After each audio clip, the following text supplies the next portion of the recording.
Hello students, welcome to educatory classes. आज का जो टॉपिक है उसका नाम है फाइनेंशियल मैनेजमेंट, जिसे हिंदी में बोलते हैं वित्तीय प्रबंधन।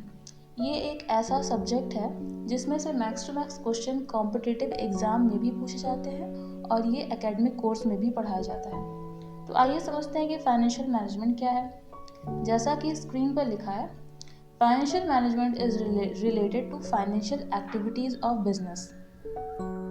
ये किससे रिलेटेड है? बिजनेस की फाइनेंशियल एक्टिविटीज से रिलेटेड है। In other words, it is related with the procurement of funds. Procurement of funds का मतलब होता है धन की खरीद। फ्रॉम द राइट सोर्सेज, किसी सही स्रोतों से की गई हुई धन की खरीद। And making efficient use of those funds, और वो जो फंड इकट्ठा हुए उसका एफिशिएंट यूटिलाइजेशन हो। ये किस में हम पढ़ते हैं? फाइनेंशियल मैनेजमेंट में।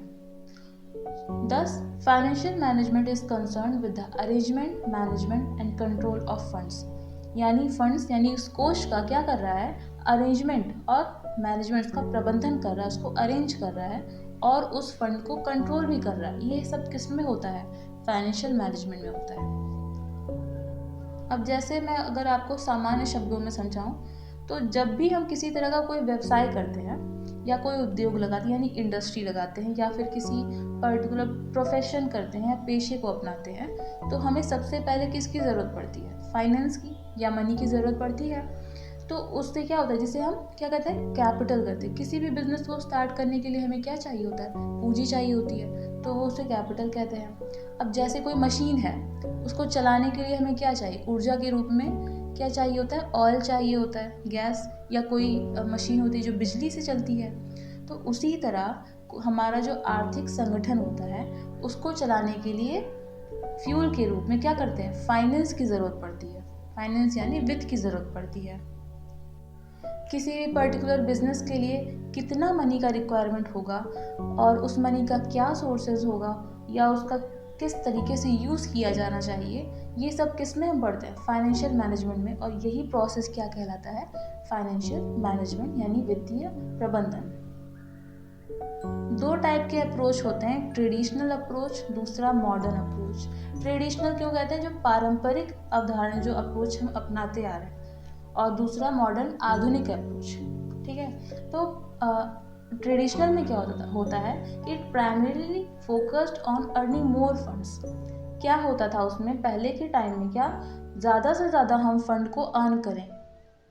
उनका पहला फोकस ही यही होता था किसी भी बिजनेसमैन का, कि हमें कितना फंड, हम कितना मनी अर्न कर सकते हैं।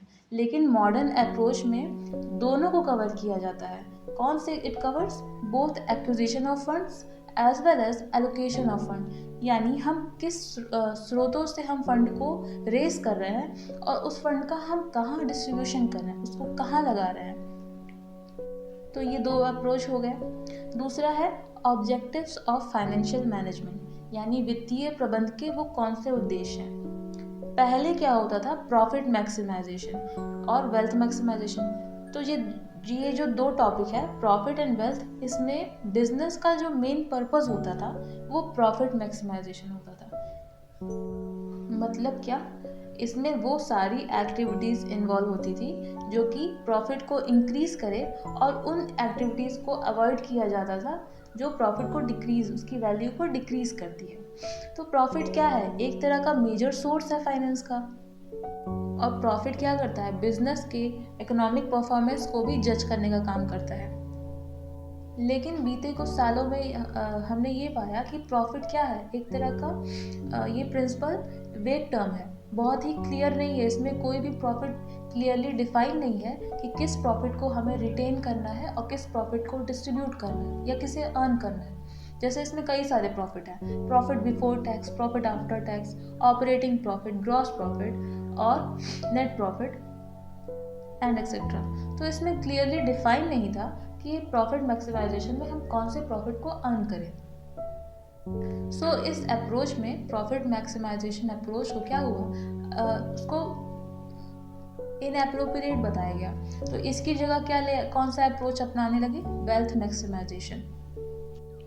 जैसे इसमें क्या है, ये एक ऐसी विधि है, एक ऐसा मेथड है जिसके द्वारा एक व्यवसाय पैसे कमाने की अपनी जो क्षमता है उसको बढ़ा सकता है। जिससे उसके ऑर्गेनाइजेशन का ग्रोथ हो सके। तो कैसे करेगा? To earn maximum wealth for the shareholders. अब ये शेयर होल्डर्स कौन हुए?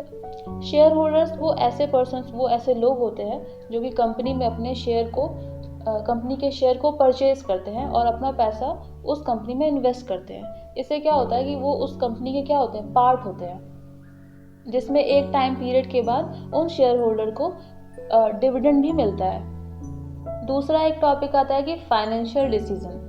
अब जैसा कि स्क्रीन पर लिखा है कि financial decisions are classified into 3 categories. अब वो 3 कैटेगरी में डिवाइड है। पहला कौन सा?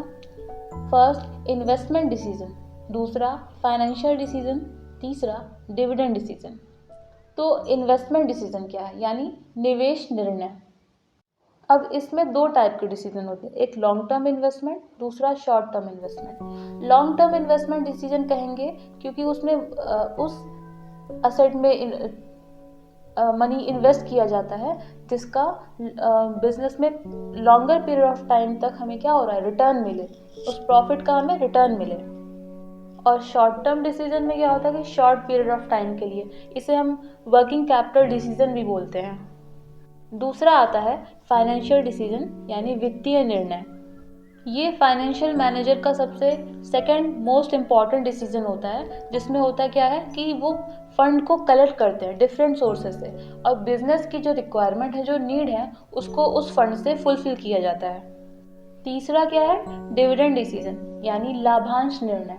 अब ये हम लाभांश निर्णय क्यों बोलते हैं? लाभ का अंश क्यों?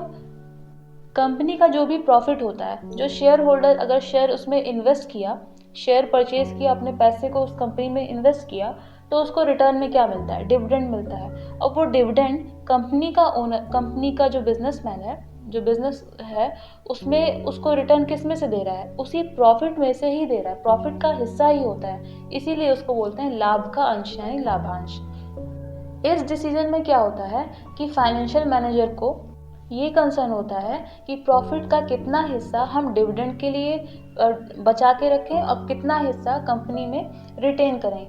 तो जो रिटेन करेंगे उसको बोलते हैं एक्यूमुलेटेड प्रॉफिट। और यही एक्यूमुलेटेड प्रॉफिट हमें क्या करता है, फ्यूचर में रिजर्व इसी में से रिजर्व निकाले जाते हैं। वो कौन से? जैसे एग्जांपल मैं दूं, वर्कर कंपनसेशन रिजर्व, प्रोविजन बनाए जाते हैं बैड डेट्स के लिए, और भी कोई जनरल रिजर्व हुए, तो ये सारे रिजर्व किस में से निकाले जाएंगे?